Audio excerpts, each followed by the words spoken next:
اندور کے کچھ کٹنگ ہمیں بھیج رہے تھے کہ اندور کے حالات خراب ہو سکتے ہیں، ایسی ویسی باتیں تھیں۔ ہم نے ان تمام چیزوں کو خیال نہیں کیا، وہ اس لیے کہ اکثر شیر کے آنے سے پہلے کتے شور مچاتے ہیں۔ میں اپنے لیے نہیں کہہ رہا ہوں، میں کہ آپ کے تفریح کے لیے توجہ۔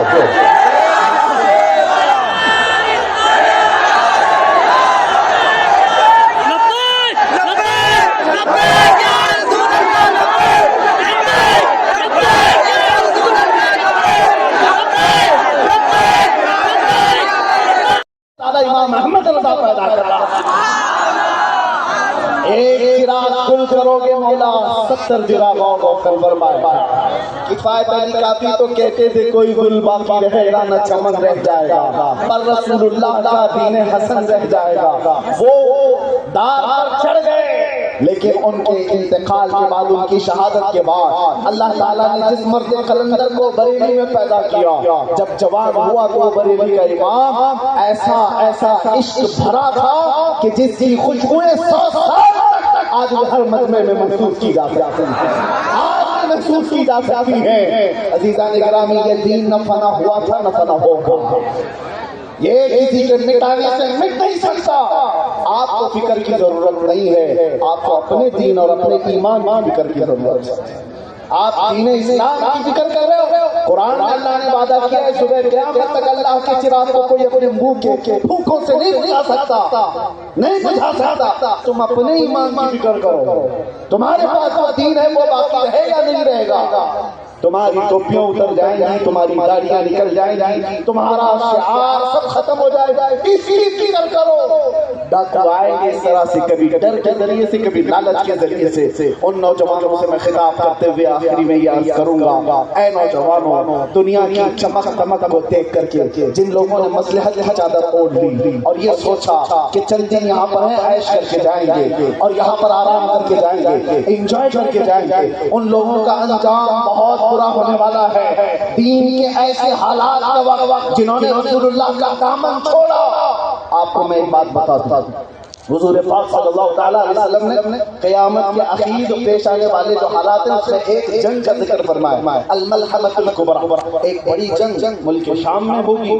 حضور فرماتے 80 جھنڈوں کے نیچے کفار و مشرکین دشمنان اسلام آئیں گے، ہر جھنڈے کے نیچے 12,000 کی فوج ہوگی، جو تقریباً 9.5 لاکھ کے قریب ہوتی ہے، 9,60,000 کے قریب وہ فوج لڑنے والے مومنین۔ حضور پاک صلی اللہ تعالیٰ علیہ وسلم آگے کی خبر دیتے ہوئے فرما رہے ہیں وہ جنگ اتنی خطرناک ہوگی کہ آج تک کبھی ویسی ہوئی نہیں اور کبھی ہوئی بھی نہیں، اتنی بڑی اس کا ماحول جو بیان کیا میرے آقا نے، یہ میرا بہت خاص نقطہ آپ کو سن کر جانا ہے۔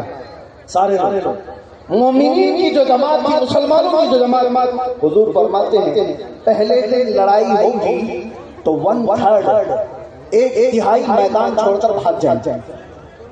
یہ مسلمانوں کے بارے میں کہا ہے، ایک تہائی میدان چھوڑ کر بھاگ جائیں گے، لیکن رسول اللہ نے اس کے ساتھ یہ بھی فرمایا وہ روئے زمین کے سب سے بدترین لوگ ہوں گے، ان کو توبہ بھی نصیب نہیں ہوگی۔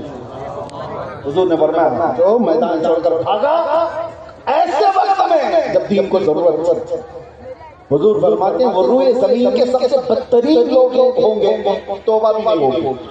دوسرا دن یا دوسرا مرحلہ جنگ کا، میرے آقا صلی اللہ علیہ وسلم فرماتے ہیں 1/3 حصہ مسلمانوں کی جماعت کا شہید ہو جائے، قتل ہو جائے۔ 1/3 پہلے میدان چھوڑ کر بھاگے اور 1/3 قتل ہو گئے، شہید ہو گئے۔ اب حضور فرماتے ہیں آخری جو تہائی حصہ بچا، اللہ تعالیٰ اس جماعت کو فتح مبین عطا فرمائے۔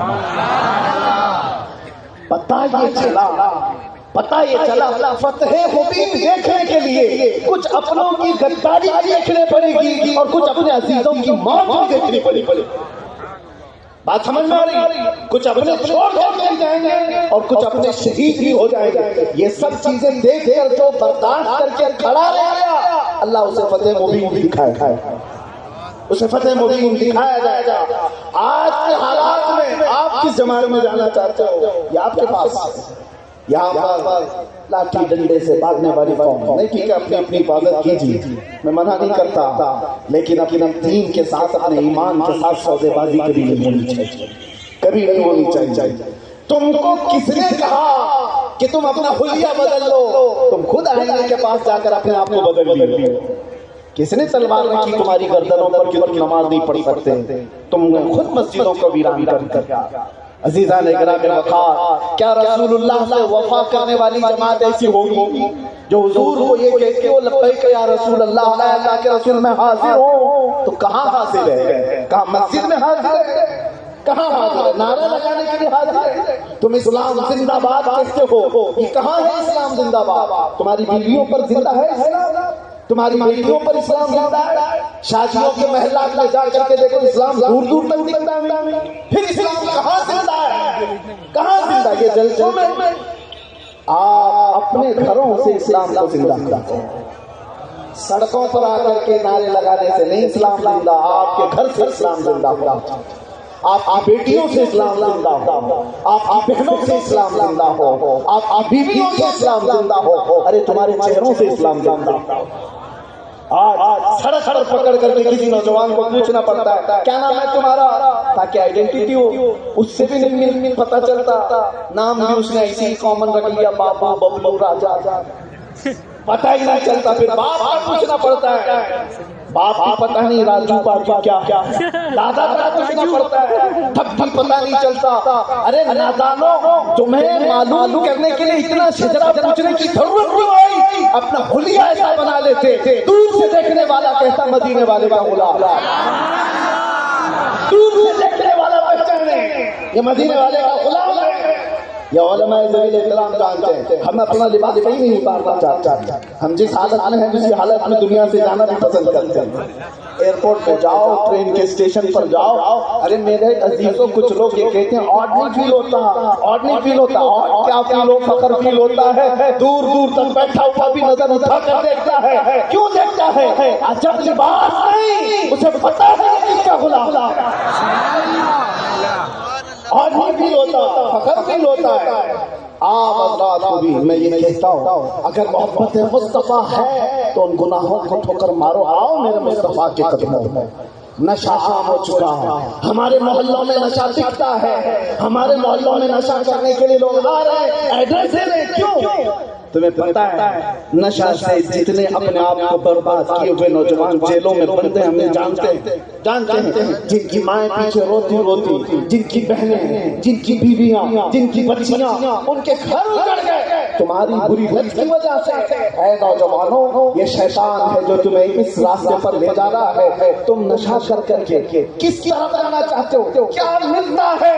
یہ دیدہ و دانستہ ساری قوموں نے مل کر کے تمہارے پاس یہ نشہ دیا ہے، اس لیے کہ دنیا کے کتوں کو پتا ہے یہ محمد عربی کے شعر ہے. ان کو نشہ میں سلاؤ تو اچھے ہیں، ان کو پاگل بنا کے رکھو تو اچھے ہیں، اس لیے کہ یہ سیدھے ہو گئے تو کیڑوں کی نیند خراب ہو سکتی ہے، موتوں کے لیے مسئلہ بن سکتا ہے. نشہ سے ان کو اتنا کرایا جاتا ہے. چھوڑ دو اس نشہ کو. اگر اپنے نبی سے محبت ہے تو آؤ، نشہ کرنا ہے تو کوکین، افیون، چرس، گانجا نہیں، عشق محمدی کا نشہ محبت مصطفیٰ کا نشہ کرو. اس لیے کہ وہ نشہ جب کسی کے سر چڑھ کر کے بولتا ہے تو صبح سے شام تک، شام سے صبح تک اس کی زبان سے صرف اتنا ہی نکلتا ہے، سرور کہوں کہ ماجد و مولا کہوں تجھے، باغ خلیل کا گل زیبا کہوں تجھے. ارے کوئی آ کر کے اس عاشق زار کو جھنجھوڑ کر کے بھی کہہ دے، ارے ذرا میرے لیے بھی کہہ دو، ارے میرے لیے بھی کوئی شعر بول دو. دیکھ آتا ہے پھر بولتا ہے میں گدا ہوں اپنے کریم کا، میں گدا ہوں اپنے کریم کا، میرا دین پا رہا نہیں. بولوں گا تو صرف اتنا ہی بولوں گا، وہ کمال حسن حضور ہے کہ گمان نقص جہاں نہیں، کہیں پھول خار سے دور ہے یہی شمع ہے یہ دھواں نہیں، جس کی صبح جس کی شامیں جس کی راتیں. ارے ایک آدمی نے گلاب کا تحفہ کیا پیش کیا اعلیٰ حضرت امام احمد رضا کو. عشق محمدی کا نشہ کیا ہوتا ہے، محبت مصطفیٰ کا نشہ کیا ہوتا ہے. جب وہ چڑھتا ہے تو ہر جگہ محبوب ہی محبوب نظر آتا ہے. گلاب جس نے پیش کیا، لوگ تو ہمیں بھی پیش کرتے ہیں، آپ کو بھی پیش کرتے ہوں گے، مگر ایک عاشق زار دیکھتا اور کہتا ہے یہ گلاب جس کو تم نے دیا ہے یہ صبح کھلتا ہے شام میں مرجھا جاتا ہے، میں اس گلاب سے محبت کرتا ہوں جو کبھی مرجھاتا نہیں ہے. اور پھر کہنا شروع کر دیا سرساب قدم ہے تنے سلطان زمن پھول، لب پھول، دہن پھول، زخم پھول، بدن پھول، واللہ جو مل جائے میرے گل کا پسینہ، مانگے نہ کبھی عطر نہ پھر چاہے دلہن پھول. کیا بات رضا اس چمن انسان کرم کی، ارے صحرا ہے کلی جس سے حسین حسن پھول.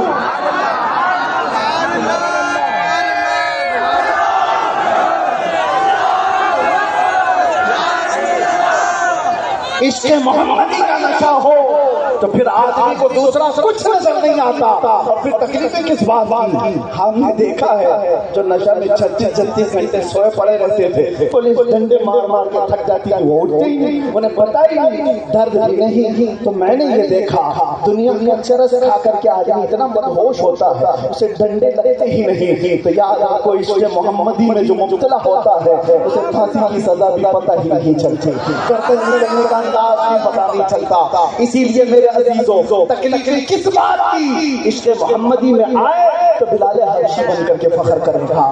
عشق محمدی میں آیا. ایک بات مجھے بہت دل پہ لگتی ہے، جنگ احد میں 2 صحابہ رات کے وقت بیٹھ کر دعا کر رہے ہیں، ایک سعد بن ابی وقاص، ایک عبداللہ بن جحش. دونوں بہت قریبی یار تھے، بہت جگری دوست تھے. دونوں دعا کر رہے ہیں کہ کل جنگ کے میدان میں جانا ہے، اور دونوں کیا کہتے ہیں میرے بھائی میں دعا کروں گا تم آمین کہنا، پھر تم دعا کرنا میں آمین کہوں گا. سعد بن ابی وقاص نے کہا ٹھیک ہے آپ دعا کیجیے. عبداللہ بن جحش دعا کے لیے ہاتھ اٹھاتے ہیں اور یوں کہتے ہیں، سعد بن ابی وقاص پہلے وہ دعا کے لیے ہاتھ اٹھاتے اور کہتے ہیں اے اللہ جب کل میدان جنگ میں جانا پڑے میرے مصطفیٰ کے ساتھ میں رہو تو میرا مقابلہ کسی بڑے طاقتور پہلوان سے ہو جائے، کبھی میں اس کو دائیں سے ماروں، کبھی بائیں سے ماروں، کبھی سامنے سے، کبھی پیچھے سے، اور اس کے بعد گرا دو اور پھر کہوں لبیک یا رسول اللہ.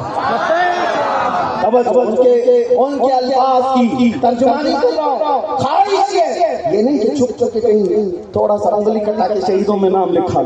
خواہش تو دیکھو کہ بڑے سے بڑے کسی سے مقابلہ ہو جائے. اور دوسرے صحابی عبداللہ بن جحش کہتے ہیں میں آمین کہا تمہاری بات پر، اب میری دعا پر آمین کہوں. عبداللہ بن جحش کہتے ہیں اے اللہ کل میدان جنگ میں جانا پڑ جائے اور حضور کی محبت میں اگر میدان کارزار میں پھنس گیا تو ایسا ہو میری خواہش ہے اللہ، میری خواہش یہ ہے کہ تیرے دشمن کبھی مجھے سامنے سے مارے، کبھی پیچھے سے مارے، کبھی دائیں سے، کبھی بائیں سے، یہاں تک کہ میرے جسم کو ٹکڑے کر دے اور ہر ٹکڑے سے میں تیری محبت کا اعلان کروں، تیرے نبی کی عظمت کا اعلان کروں. وہ دعا کرتے رہتے، دونوں ایک دوسرے کی دعا پر آمین کہہ رہے تھے. سنو حدیث میں موجود ہے جنگ شروع ہوئی، احد کا میدان ہے، شام ہو گئی، جنگ جو ہوئی وہ سارے حالات آپ نے سنے ہوں گے. اس میں 70 صحابہ شہید ہوئے تھے. وہ فتح سے ہمکنار جنگ شکست میں تبدیل ہو گئی. بعد ہوا کیا؟ سعد بن ابی وقاص کی بھی دعا قبول ہو گئی تھی اور عبداللہ بن جحش کی دعا بھی قبول ہو گئی. سعد بن ابی وقاص بہت بڑے پہلوان کے مقابل میں اس کو مارا جیسے ان کی دعا تھی، گرایا اور اس کے سینے پہ کھڑے ہو کر میرے نبی کی عظمت کا اعلان کیا. دوسرے شام ہو گئی تو سعد بن ابی وقاص نے پوچھا میرا بھائی عبداللہ بن جحش کسی نے دیکھا ہے؟ میرا قریبی جگری دوست. صحابہ نے کہا وہ تو شہید ہو گئے. تو ان کو بڑا غم ہوا، بہت قریبی یار تھا، بڑا جگری دوست تھا. اور اعلیٰ حضرت یوں کہتے ہیں جان ہے عشق مصطفیٰ روز وضو کرے خدا، ارے جس کو ہو درد کا مذاق ناز دوا اٹھائے کیوں. اور ہم سب کے لیے اور آپ سب کے لیے آخری یہ شعر ہماری تقریر کا خلاصہ ہے. پھر کے گلی گلی تباہ ٹھوکریں سب کی کھائی کیوں، دل کو جو عقل دے خدا تیری گلی سے جائے کیوں. لبیک